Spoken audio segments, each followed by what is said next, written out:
देखिए, मैं काम तो कर रहा था पार्टी के लिए, लेकिन जितना फ्रैक्शनबाज़ी, गुटबाज़ी कांग्रेस पार्टी में आ गई है, उसका मैं नहीं बहुत लोग शिकार हुए हैं। कांग्रेस पार्टी की इस बार ज़बरदस्त हवा थी। पुरानी बातों को सबको छोड़ के मैं बात करूँ, इस बार ज़बरदस्त हवा थी। वो हवा नेता लोग ये सोचने लगे कि हमारी वजह से है, उनकी वजह से नहीं थी, वो बीजेपी के सताए हुए लोग थे। और धीरे-धीरे सताए हुए लोग एक मंच पर इकट्ठे होने लग गए, क्योंकि वो विकल्प ढूँढ रहे थे और विकल्प उनको कांग्रेस से नज़र आने लग गया। और जब विकल्प कांग्रेस से नज़र आने लग गया तो सभी 36 बिरादरियों के लोग जो है ना, बीजेपी से हटकर जो है कांग्रेस की तरफ आ गए। और जब टिकटें बँटवारा होने लगा चुनाव देख के, इतना घमंड आ गया था कि ये हमारी वजह से माहौल बना है, हम जिसको भी टिकट दे देंगे वो जीत जाएगा। पहले ये सर्वे का बहाना किया गया कि सर्वे कराया जाएगा और फार्म भर दो सभी लोग। 2,500 लोगों ने फार्म भर दिए, 20-20 हज़ार रुपए भरे लोगों ने और भर दिए फार्म। अब जो सर्वे में क्या निकला कि 28 के 28 सिटिंग गेटिंग, वो 28 जगह तो आपने क्यों फार्म भराए फिर? और 28 में से 15 तो हार गए हैं उनमें से। एक सबसे बड़ा कारण ये भी रहा। और बाकी जगह जो है ना, कोई वरीयता या काम या कोई गुण या कोई पब्लिक का व्यू वो नहीं देखा गया। बाकी जगह की ऐसे जैसे लूट मचती है ना, इस तरह की लूट मचाई गई और अपने आप को ये कहा गया कि हम बेहतर सीट तो हमें मिल गई है। भाई आपको सभी जातियों को लेके चलना है। आपको ये समीक्षा करनी चाहिए क्या सारी जातियाँ हैं आपके साथ है। आपको अधिकार दे दिया, ठीक है, दे दिया पार्टी ने। राहुल गांधी जी विदेश चले गए थे, आपको अधिकार मिल गया। आपको चाहिए ये था कि जो पार्टी के अंदर रीजनल लीडर या जातीय लीडर या बड़े लीडर्स हैं, उनको आप साथ बिठाते अपने। जैसे कुमारी शैलजा जी है, नेशनल लीडर हैं, इसमें कोई दो राय नहीं। उनके फादर भी सेंट्रल मिनिस्टर रह चुके हैं, खुद भी सेंट्रल मिनिस्टर रह चुकी है, कई बार वो एमपी रह चुकी हैं। ना तो उनको बुलाया गया। बीसी के बड़े बड़े नेता हैं, कैप्टन अजय सिंह यादव हैं, बहुत पुराने हैं, 6 बार एमएलए वो भी रह चुके हैं, मंत्री रह चुके हैं, सीएलपी के लीडर भी रह चुके हैं।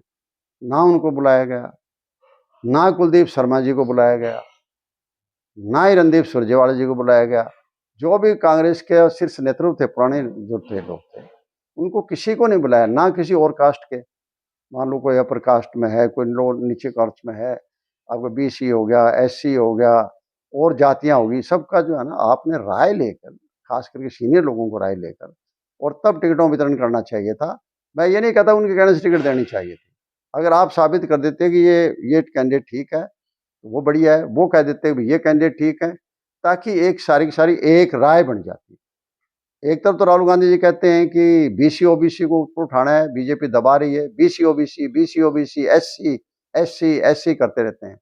और दूसरी तरफ इनमें से किसी को अहमियत आपने नहीं दी। आप कहते हो कि हमारे प्रेसिडेंट एससी थे। उदय भान जी मैं जानता हूँ, लोकदल में रहे हैं और मैं जब मिनिस्टर हुआ करता था उन दिनों में वो क्रिफ्को के चेयरमैन रहे हैं। अच्छे आदमी, भले आदमी है, वो प्रधान थे, लेकिन वो धीरे धीरे धीरे धीरे उनकी जकड़ में आते गए।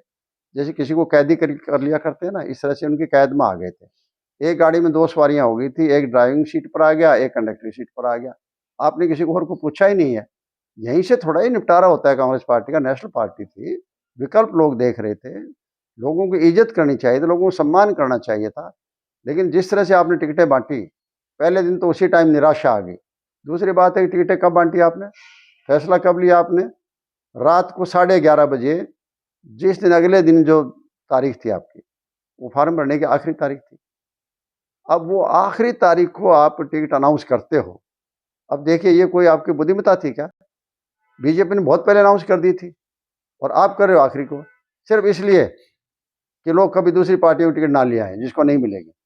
अरे भाई पहले आप अगर उनका नुकसान करने लग रहे हो, ये कोई बात थोड़ी हो गई। मतलब एक इतना दिन 15 दिन तक तंग किया गया, सताया गया। लोग हमसे पूछते थे, हमारे पास कोई जवाब ही नहीं था। रात को 12 बजे तक लोगों को टेलीफोन आते थे कि क्या हो रहा है, क्या हो रहा है। मतलब परेशान कर दिया, दिमाग फेल कर दिया लोगों का। और ऐसी में जब आपकी लिस्ट आई तो सिवाय धोखे की कोई बात ही नहीं आई आपकी। ना तो आपने किसी को ओबीसी एससी को कोई पूछा गया, नेता को, बड़े नेता को उनको नहीं पूछा गया। केवल मात्र अपनी जेब में जिनको डाल रखा था उन्हीं से पूछा गया, पूछा भी नहीं गया उनको। वो अपनी सीट बेचारे हार गए इसी वजह से, क्योंकि वहां जा ही नहीं पाए अपने इलाके के अंदर। तो इस तरीके से जो है ना ये हुआ ना, तो उससे क्या हुआ कि धीरे धीरे दूसरी जातियां आपसे छटकती गई। जैसे कुमारी शैलजा जी है, और कुमारी शैलजा जी बहुत बड़ी नेता है, अकेले ऐसी समाज की नहीं है। और दूसरा जो भी गरीब आदमी है, चाहे वो कौन सी जनरल हो चाहे बीसी हो, हर एक के उनके तरफ थोड़ा सा उनको चमक देखता है कि हाँ मानता है, नेता है। तो उनके बारे में भी आपने ना तो उनके किसी जो जीतने वाले कैंडिडेट हैं उनको टिकट दी गई, और बाद में उनके बारे में कोई एक वीडियो आया, मानता हूं मैं कोई आम किसी का आदमी का था, वीडियो था, उसने चाहे कुछ कह दिया हो, लेकिन उसको आपको दबाना चाहिए था। कहते भाई शैलजा जी तुम्हारी सम्मानित नेता हैं, और ये जो वीडियो किया गया है, जारी किया गया है, जिसने भी जारी किया है उसके खिलाफ हम कार्रवाई करेंगे। चलो इतना कह देते, ये नहीं कहते कम से कम वायरल तो ना करते ना। उसको इतना वायरल किया गया ताकि उनका अपमान हो। यूँ नहीं पता आप उनका अपमान नहीं कर रहे हो, एक इतनी बड़ी ऐसी जाति है उसका अपमान कर रहे हो। कल को आप वोट लेना चाहते हो, उनसे कैसे देंगे? आपका वोट तो पहले ही जा चुका है, जो वोट कांग्रेस का था वो तो बीजेपी में जा चुका था।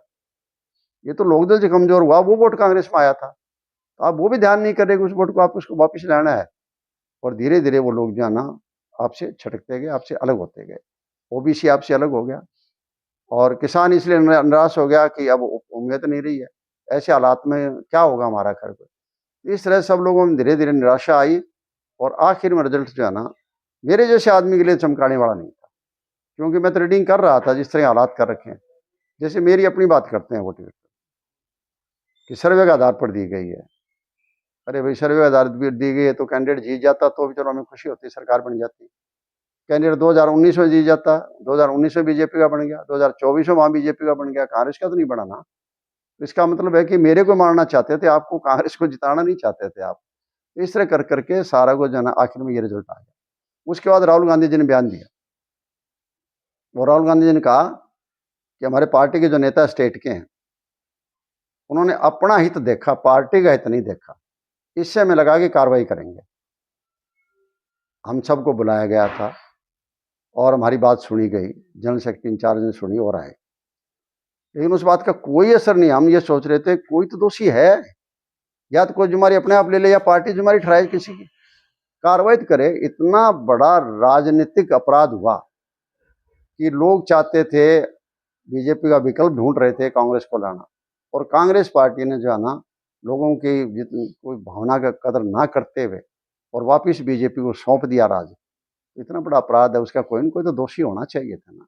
और राहुल गांधी जी ने ये बात कह दी कि भी अपना हित देखा है, उन्होंने पार्टी का हित नहीं देखा, तो फिर तो कार्रवाई तो करो ना। कोई कार्रवाई नहीं करी। न करने से जो है ना स्वाभाविक है साल भर के बाद में वापिस उन्हीं को पावर सौंप दी। हमारे जैसा क्या उम्मीद करे? इस 12 महीने के अंदर कोई भी सड़क पर आया हो, कितने किसान दुखी हुए, पानी में फसलें डूबी रही, घर डूबे रहे, अगली फसल की उम्मीद नहीं है, मुआवजा कोई मिला नहीं है उनको, फसल लेकर जाते हैं मंडी में बिकती नहीं है, खाद मिलती नहीं है। मुद्दा उठाया सिवाय बयानबाजी के, सड़क पर तो नहीं आ पाए ना। सर अब भविष्य को लेकर आपने क्या सोचा है? आप मैं देखिए मैं प्रवीण जी ऐसा हुआ रात को ही मैं अपने आप का जो भार है वो दूर किया है, और दिन में आप जो साथियों से बात करता रहा हूँ। तो इसके बाद जो है ना अब उसके बाद फिर मैं सोचना शुरू करूँगा, चिंतन शुरू करूँगा, और चिंतन करके जो है ना जो जनहित में फैसला होगा, जिसके लिए हम जनता की जो समस्या है उनके लिए लड़ सकें, वही फैसला लेने का प्रयास करूँगा। कब तक फैसला हो जाएगा? जल्दी करूँगा।